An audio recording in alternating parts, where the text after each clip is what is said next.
Question 34. What is the sign that we love God? Obeying his commands. So what is the sign that we love God? Obeying his commands.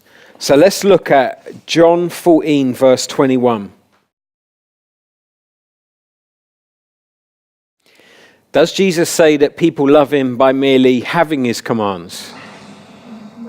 No, what's it say? Keeping my commands. He keeps them, yeah. So whoever has my commands and keeps them is the one who loves me. So now the application, what is the sign that we love God? Obeying his commands.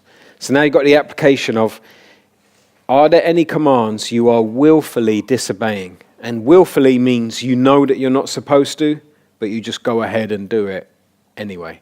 So just turn to the person next to you and ask, are there any commands you are willfully disobeying? And then pray together.